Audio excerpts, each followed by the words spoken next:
Pengembang properti PT Intiland Development Tbk atau dengan kode saham DILD terus berupaya menekan beban utang perseroan.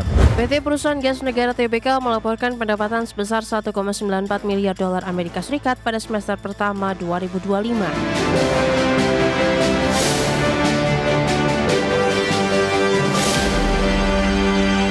Pengembangan properti PT Intiland Development Tbk terus berupaya menekan beban utang perseroan.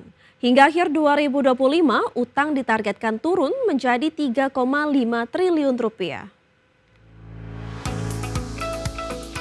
Pengembang properti PT Intiland Development Tbk atau dengan kode saham DILD terus berupaya menekan beban utang perseroan. Direktur Utama Intiland Archit Noto Pradono mengatakan posisi utang dan beban bunga terus menurun dalam 3 tahun terakhir. Hal ini berkat strategi efisiensi pembiayaan termasuk pelunasan pinjaman berbunga tinggi dan divestasi aset non-core. Menurutnya langkah ini penting untuk memperkuat struktur keuangan sekaligus menjaga stabilitas perseroan. Baru-baru ini Intiland melunasi sukuk ijarah berkelanjutan 1 tahap 2 tahun 2022 senilai 250 miliar rupiah yang jatuh tempo 25 Agustus. Sebelumnya pada Desember 2024 perseroan juga melunasi sukuk ijarah seri A senilai 125 miliar rupiah. Intiland kini masih memiliki kewajiban sukuk ijarah seri B senilai 125 miliar rupiah yang jatuh tempo 2 Desember mendatang. Adapun pelunasan ini menjadi bagian dari strategi utama Intiland dalam menurunkan jumlah utang yang ditargetkan tersisa 3,5 triliun rupiah di akhir tahun 2025. Langkah ini sekaligus menjadi upaya nyata perseroan dalam menerapkan prinsip kehati-hatian serta menjaga tata kelola keuangan yang sehat. Berbagai sumber untuk iDiactional.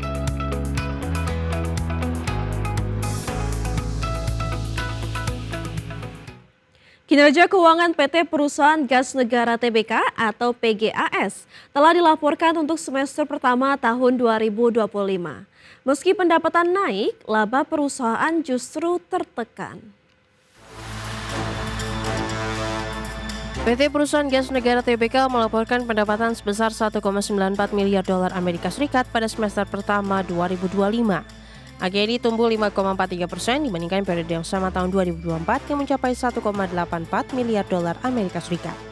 Sebagian besar pendapatan berasal dari penjualan gas kepada pelanggan industri dan komersial yang mencapai 1,32 miliar dolar Amerika Serikat. Pendapatan juga datang dari pelanggan rumah tangga sebesar 24,74 juta dolar Amerika dan dari SPBG sebesar 2 juta dolar Amerika Serikat. Meski pendapatan naik, beban pokok pendapatan juga melonjak 13,29% menjadi 1,62 miliar dolar Amerika Serikat.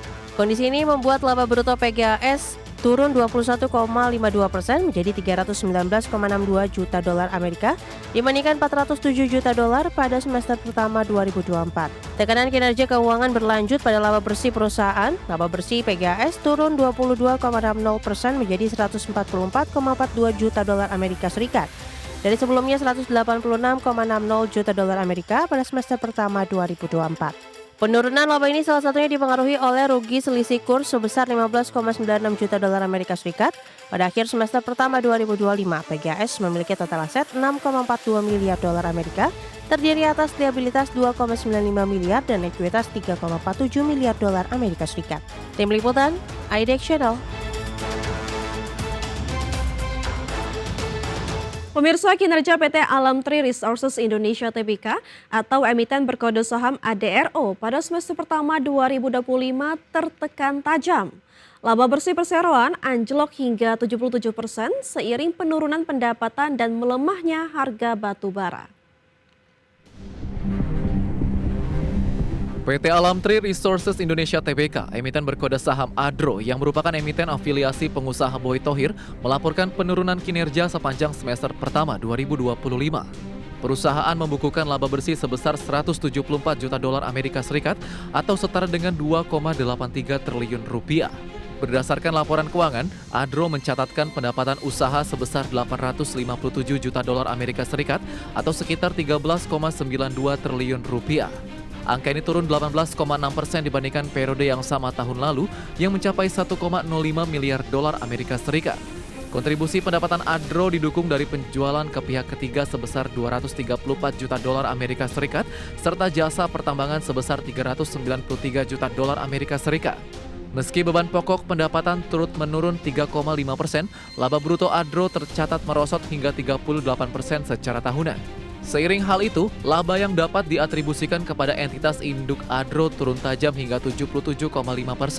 Dari sebelumnya, 778 juta dolar Amerika Serikat menjadi hanya 174 juta dolar Amerika Serikat pada paruh pertama 2025. Hingga akhir Juni 2025, total aset Adro turun menjadi 6,40 miliar dolar Amerika Serikat dari sebelumnya 6,70 miliar dolar Amerika Serikat pada Desember 2024. Saham Adro di Bursa Efek juga terkoreksi 0,85% pada penutupan perdagangan 29 Agustus 2025 dan sudah turun lebih dari 30% sepanjang tahun berjalan. Tim Liputan IDX Channel. PT Charon Pokpan Indonesia Tbk, emiten berkode saham CPIN, menuntaskan transaksi afiliasi senilai 24,56 miliar rupiah.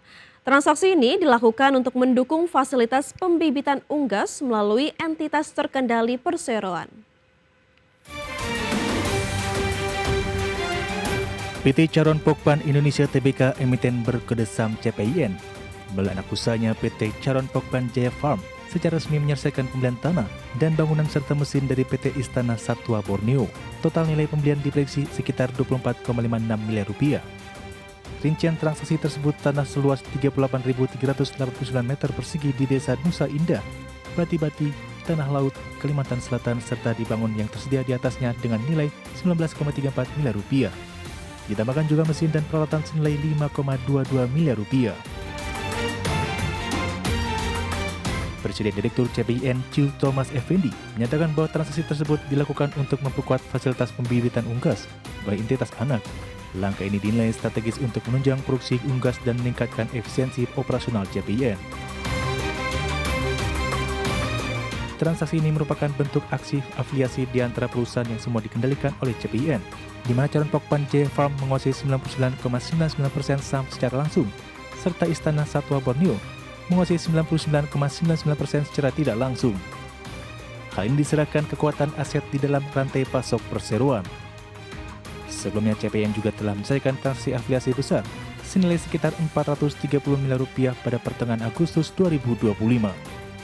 Dengan langkah ini, CPIN terus memperkuat infrastruktur pembibitan unggas di berbagai lokasi strategis negara. Tim Liputan IDX Channel. Pemirsa, kita beralih ke update penutupan IHSG sesi pertama hari ini, di mana IHSG pada sesi pertama hari ini ditutup melemah 0,76% ke level 7.770,98. Adapun IHSG tadi pagi dibuka di level 7.620 dan sempat menyentuh titik tertinggi di level 7.779. 158 saham mengalami kenaikan, 549 saham mengalami penurunan, dan 99 saham stagnan atau tidak berubah. Adapun top gainers atau saham-saham mengalami penguatan tertinggi antara lain ada Antam yang mengalami penguatan 6,91%, BRMS mengalami penguatan 4,68%, Humi mengalami penguatan 4,57% dan AADI mengalami penguatan 3,26%. Dari top losers pemirsa atau saham-saham mengalami penurunan terdalam ada BMRI yang mengalami penurunan 1,48%, BBRI mengalami penurunan 1,48%, WIFI mengalami penurunan 3,35% dan Telkom mengalami penurunan 1,6%.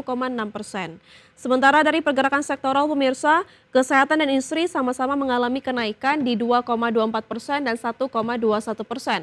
Sementara transportasi dan logistik mengalami penurunan di 1,69%. Begitu juga dengan keuangan yang mengalami penurunan di 1,57%.